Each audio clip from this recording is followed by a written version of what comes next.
প্রকৃত ঈমানদারদের গুণ সম্পর্কে আল্লাহ যতগুলো কথা বলেছেন তার মধ্যে অন্যতম অনেক বড় একটি গুণ হলো ধৈর্য ধারণ করা। এটা হচ্ছে প্রকৃত মুমিনদের গুণ। তার মানে যারা প্রকৃত অর্থে মুমিন, আল্লাহ সুবহানাহু ওয়া তাআলা তাদের ঈমানের কথা বলেছেন, এদের যতগুলো গুণ থাকা দরকার তার মধ্যে উল্লেখযোগ্য এবং অনেক বড় একটা গুণ হলো সবর করা, ধৈর্য ধারণ করা। যেই গুণটি প্রত্যেক নবীর জন্য ছিল, যেই গুণটি প্রত্যেক নবীকে আল্লাহ সুবহানাহু ওয়া তাআলা উপদেশ দিয়েছেন যে আপনারা ধৈর্য ধারণকারী হন। তার মানে এটা এমন একটা গুণ, এই গুণটার যার ঘাটতি থাকবে সে অনেক মর্যাদা থেকে মাহরুম হয়ে যাবে। তা আমরা সেই কথাগুলো আলোচনা করেছিলাম যে যত নবী ছিল তারা সবাই ধৈর্য ধারণকারী ছিলেন, এবং বিশেষ করে আমাদের নবীকে আল্লাহ সুবহানাহু ওয়া তাআলা কোরআনের কয়েকটি আয়াতে বলেছেন ফাসবির কামা সাবারা উলুল আজমি মিনার রাসূল ওয়ালা তাস্তাজিল লাহুম। আল্লাহ সুবহানাহু ওয়া তাআলা রাসূলুল্লাহ সাল্লাল্লাহু আলাইহি ওয়াসাল্লামকে উদ্দেশ্য করে বলেন যে আপনি উত্তমভাবে ধৈর্য ধারণ করেন। উত্তমভাবে কেন বললাম? কারণ আরেকটি আয়াত আল্লাহ সুবহানাহু ওয়া তাআলা, সম্ভবত সূরা মারিজ 70 নম্বর সূরার 4-5 মধ্যে আল্লাহ পেয়ে যাবেন, আল্লাহ বলেছেন ফাসবির সাবরান জামিলা। আল্লাহ বলছেন তুমি উত্তমভাবে ধৈর্য ধারণ করো। অন্য কোন নবীর ক্ষেত্রে আল্লাহ ফাসবির সাবরান জামিলা বলেন নাই, কিন্তু আমাদের নবী মুহাম্মদুর রাসূলুল্লাহ সাল্লাল্লাহু আলাইহি সাল্লামকে আল্লাহ বলেছেন এই পৃথিবীতে যে যতভাবে ধৈর্য ধারণ করেছেন আপনি তাদের চেয়েও উত্তমভাবে ধৈর্য ধারণ করেন। আমাদের নবীকে এই আদেশ আল্লাহ সুবহানাহু ওয়া তাআলা করেছেন। তো ধৈর্য ধারণকারী হলো প্রথম ক্যাটাগরির মুমিন। আল্লাহ তাদের আলোচনা করতে গিয়ে কোরআনে বেশ কিছু জায়গায় আপনি এমন আয়াত পাবেন, আমি আজকে যে আয়াতটি দিয়ে শুরু করব সেটা আপনি পেয়ে যাবেন সূরা আলে ইমরান 3 নম্বর সূরা, তার 16-17 নম্বর আয়াতগুলো দেখেন। আল্লাহ সুবহানাহু ওয়া তাআলা এখানে মুত্তাকিদের আলোচনা করতেছেন, যে মুত্তাকিদের জন্য জান্নাতকে প্রস্তুত করে রাখা হয়েছে। তারপরে আল্লাহ 16 নম্বর আয়াতে বলতেছেন এই মুত্তাকি কারা? আল্লাযীনা ইয়াকুলুনা রাব্বানা ইন্নানা আমান্না ফাগফির লানা যুনুবানা ওয়া কিনা আযাবান নার। আল্লাহ বলছেন যে এই মুত্তাকিদের জন্য আমি জান্নাতকে প্রস্তুত করে রেখেছি, এদের কথা হলো তারা আল্লাহর কাছে প্রতিনিয়ত বলে হে আমাদের পালনকর্তা, আমরা তো আপনার প্রতি ঈমান এনেছি, অতএব আমাদের পাপগুলোকে আপনি ক্ষমা করে দেন এবং জাহান্নামের আগুন থেকে আমাদেরকে মুক্ত ঘোষণা করে দেন। তার মানে একজন মুমিনের এই দাওয়াত থাকতে হবে আল্লাহর কাছে, ঈমানকে পেশ করতে হবে। এখানে উসিলা করা হচ্ছে ঈমানকে।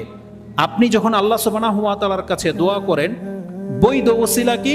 আপনি আপনার কর্মটাকে আল্লাহর কাছে পেশ করেন। দেখেন এখানে আপনি কি কোন জিনিসটাকে ওসিলা বানিয়েছেন?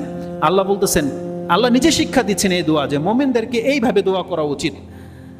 ইয়াকুলুনা রাব্বানা ইন্নানা আমান্না, আল্লাহ আমরা তো ঈমানদার, ঈমান এনেছি, ফাগফির লানা যুনুবানা, অতএব আমাদের পাপগুলোকে আপনি মাফ করে দেন। তার ঈমানটাকে ওসিলা করা হচ্ছে যে আমি মুমিন, আল্লাহ মুওয়াহহিদ, আমি তাওহীদবাদী, আল্লাহ তোমারই বান্দা, তুমি আমাকে ক্ষমা করো, এইভাবে আল্লাহর কাছে বলতে হবে। ওয়া কিনা আযাবান নার, আমাদেরকে জাহান্নামের আগুন থেকে মুক্ত করে দেন। এটা হলো মুমিনদের তলব। আল্লাহ সুবহানাহু ওয়া তাআলা বলতেছেন কারা এরা? প্রথমে আল্লাহ বলতেছেন আস-সাবিরিন, আস-সাবিরিনা ওয়াস-সাদিকিনা ওয়াল-কানিতিনা ওয়াল-মুনফিকিনা ওয়াল-মুস্তাগফিরিনা বিল আসহার। পরের টুকরা দুইটা দেখেন, ফাগফির লানা যুনুবানা, আল্লাহ আমাদের পাপগুলোকে মাফ করে দেন এবং আমাদেরকে জাহান্নাম থেকে মুক্ত করে দেন। আল্লাহ বলছেন এই দুইটা গুণ কারা পাবে? তাদের আলোচনা হচ্ছে নিচে, যে আমি এদের পাপকে মাফ করে দেব, এদেরকে আমি জাহান্নাম থেকে মুক্ত করে দেব। তারা কারা? আস-সাবিরিনা, তারা হচ্ছে ধৈর্য ধারণকারী, ওয়াস-সাদিকিনা, সত্যবাদীরা, ওয়াল-কানিতিনা, আমার আনুগত্য করে যায় এমন ব্যক্তিরা, ওয়াল মুনফিকিনা, যারা খরচ করে, ওয়াল মুস্তাগফিরিনা বিল আসহার, যারা রাতের শেষ অংশে উঠে আল্লাহর কাছে ক্ষমা চায়। তার মানে এই ক্যাটাগরির লোক যারা, তাদেরকে আল্লাহ সুবহানাহু ওয়া তাআলা পাপগুলোকে মাফ করে দেবেন এবং তাদেরকে জাহান্নাম থেকে মুক্ত রাখবেন, এটার ওয়াদা করা হচ্ছে। তাহলে এখানে যেই গুণগুলোর কথা বলা হয়েছে তাদের প্রথম ব্যক্তি হচ্ছে আস-সাবিরিন। আল্লাহ বলেছেন নিশ্চয়ই ধৈর্য ধারণকারী ব্যক্তিদেরকে আমি তাদের পাপকে মাফ করে দেব এবং তাদেরকে আমি জাহান্নাম থেকে মুক্ত রাখবো। এটা হচ্ছে ধৈর্য ধারণকারীদের অনেক বড় একটা বৈশিষ্ট্য। তাহলে প্রথম গুণ, প্রথম ফায়দা যেটা ধৈর্য ধারণকারী ব্যক্তিরা পাবে সেটা হচ্ছে তার পাপকে আল্লাহ মাফ করে দেবেন এবং তাকে জাহান্নাম থেকে আল্লাহ মুক্ত রাখবেন। অপর আয়াতে আল্লাহ সুবহানাহু ওয়া তাআলা ক্ষমার কথাটা স্পষ্ট বলেছেন। সেই আয়াতে আল্লাহ 10 প্রকৃতির মানুষের কথা উল্লেখ করেছেন। আল্লাহ বলেন ইন্নাল মুমিনিনা ওয়াল মুমিনাত ওয়াল মুসলিমিনা ওয়াল মুসলিমাত ওয়াল কানিতিনা ওয়াল কানিতাত ওয়াস সাদিকিনা ওয়াস সাদিকাত ওয়াস সাবিরিনা ওয়াস সাবিরাত ওয়াল খাশিইনা ওয়াল খাশিয়াত ওয়াল মুতাসাদ্দিকিনা ওয়াল মুতাসাদ্দিকাত والصائمين والصائمات والحافظين فروجهم والحافظات والذاكرين الله كثيرا والذاكرات এই 10 প্রকৃতির মানুষের কথা বলে দিয়ে আল্লাহ বলতেছেন আ'আদ্দাল্লাহু লাহুম মাগফিরাহ, আমি আল্লাহ তাদের সাথে ওয়াদা করতেছি যে আমি তাদের জন্য ক্ষমা করাটাকে প্রস্তুত করে রেখেছি। আল্লাহ কি বলছেন? আ'আদ্দাল্লাহু লাহুম, তাদের জন্য।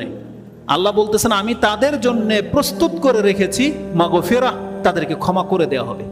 তার মানে মরার পরে যখন এই মানুষগুলো আল্লাহর সাথে সাক্ষাৎ করবে, যারা মুসলিম ছিল, যারা মুমিন ছিল, যারা কানিতিন আল্লাহর দিকে ধাবিত ছিল, যারা ধৈর্য ধারণকারী ছিল, যারা লজ্জাস্থানের হেফাজতকারী ছিল, যারা সত্যবাদী ছিল, যারা দান সদকা করেছে, যারা রমজান মাসের সিয়াম পালন করেছে এবং যারা অধিক মাত্রায় আল্লাহ সুবহানাহু ওয়া তাআলাকে স্মরণ করে, এই 10 ক্যাটাগরির পুরুষ হোক অথবা মহিলা হোক, যে কেউ যদি থেকে থাকে, আল্লাহ বলেছেন আ'আদ্দাল্লাহু লাহুম মাগফিরাতান ওয়া আজরান আযীমা, আমি তাদের জন্য ক্ষমা এবং মহা পুরস্কারকে প্রস্তুত করে রেখেছি।